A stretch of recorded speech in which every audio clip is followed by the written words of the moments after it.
trying to find a way to pull this one out? Well, we knew it was going to be a game like this because they got that great running back. I'm going to tell you, they're a very well coached team. There's a reason they were 31-0 coming in this game. They were a phenomenal group. We knew it was going to be a dogfight all the way to the end.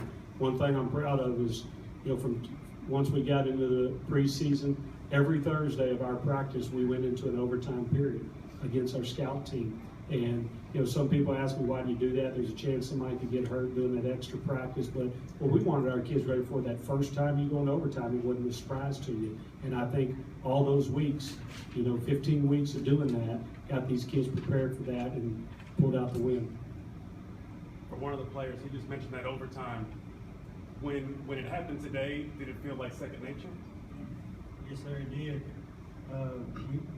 Just going over every Thursday and knowing how it goes. You got 25-yard line, and stop them if you score and you win. So practicing that every week really helped.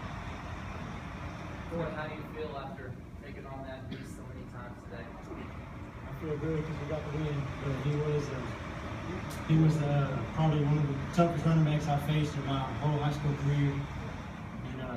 But we got the job done. Coach Gordon, you talk about the defensive series when you get the 2 stops, you get the pick, because there wasn't a whole lot of time left on the clock, and they've been moving the ball pretty effectively. I'll tell you, you think about it, and I guarantee you there's people sitting in the stands when they had the ball with however many minutes left thinking this game is over. But that just showed that our kids had that fight and weren't going to give up. I was sitting there deciding when I was going to use the timeout. We got 2 great stops. They got to that 3rd down. I knew they were going to have to throw it. And Jabril Lipscomb comes up with a big interception there, and it just allowed us to stay in the game. I told the kids, during the series, I went out there and I said, offense will win games, defense will win championships, and that's what took place tonight to win this championship. Jabril had to kind of stay with him a while too, because he rolled out, and it seemed like that was an extremely long development run. Yeah, we put some pressure on him, but the kid did a good job getting around and moving around, and that's where you work all week long, and all year long, staying with your receiver and not coming off. I think it helps Jabril, the fact that he is a receiver, so he understands what those receivers are trying to do. When you look at how many of our guys were gassed during this game because how much we were throwing the ball around and doing those type of things, I was just real proud of our condition and how our kids stayed focused.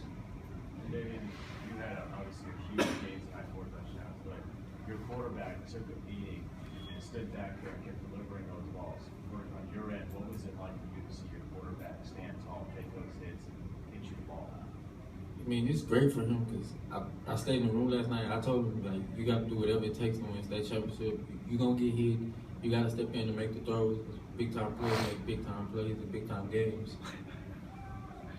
Coach, can you talk about that 31-game win streak that Argyle had? Obviously, y'all certainly were underdogs. Did you kind of feel like you're going up against that a little bit too? Just those kids that don't know how to lose and don't know what it's like? Well, what we knew is we were going to face a team that is going to play a full 48 minutes.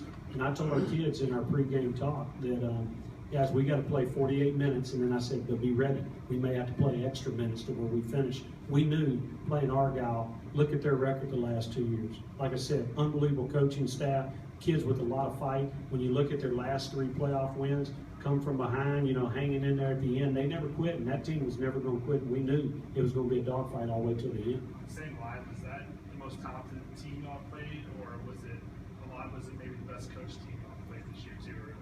I can't say best coach because then all I'm going to do is have other coaches mad at me. But a very well coached team. And what I will say about that group is they were a team that I saw would fight till the end, would never give up. Didn't have that look in their eyes ever if they got down. Think about it. We jumped up early on them. They didn't lay down. They're right back in the game. So we go in at halftime tied up, knowing we got to come out and win the second half.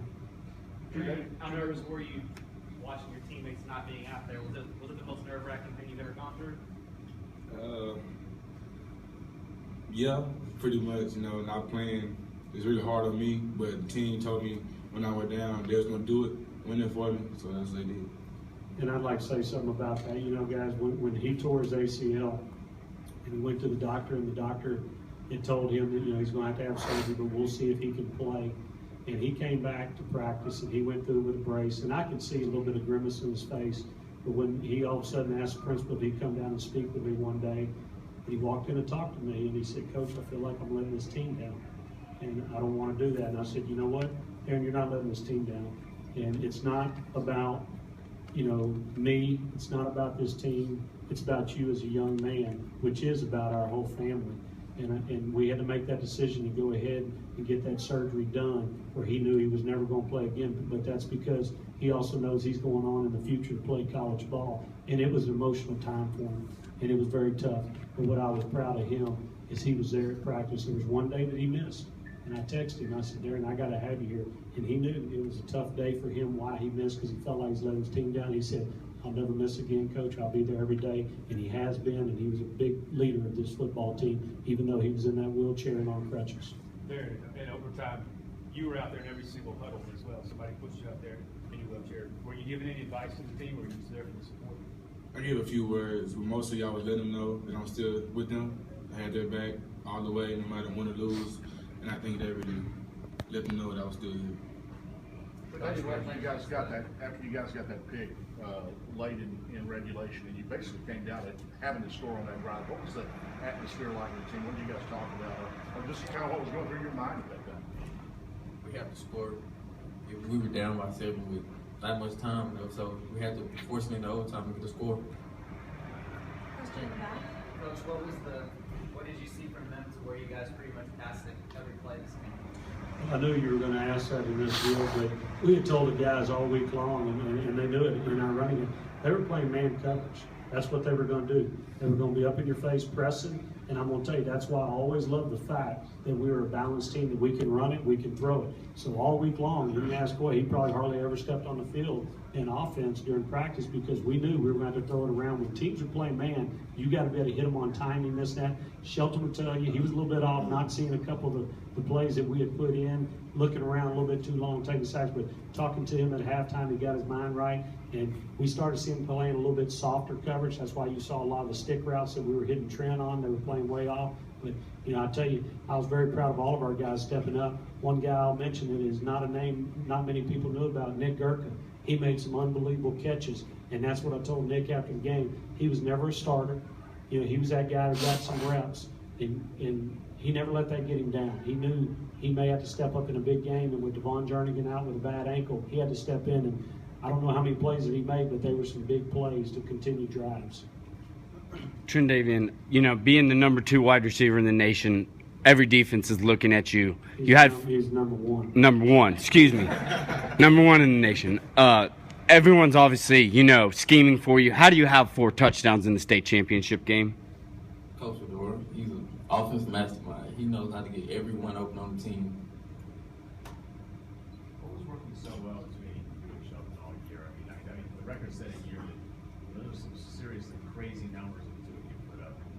What was the off-season like, and what goes into creating a season like that? It's a long process. We've been working all year since last year, since we lost in the second round. So we had a long time to work with each other. As a team, we built a great chemistry. And Coach, those records are part of the story, but just if you can't put some perspective on the passing touchdown records and the receiving touchdown records your guys set this year. Yeah, it's unbelievable. It's hard to really realize that it's there. And, I'll be honest with you, until Scott McDonald let me know about it, our media guy from Navasota, I wasn't kept up with it. I didn't know. We were just doing it. And, he let me know about Michael Martinez, our kicker, breaking the state record. But, what I always tell them, and what I love about a guy like Trendavian and Shelton, those guys, they don't care about them records. During the season, they wanted the W. That was the only thing. Now, they'll be able to love it on the way home, on that bus ride home, and think about it, because that's something that's going to be out there for a long time.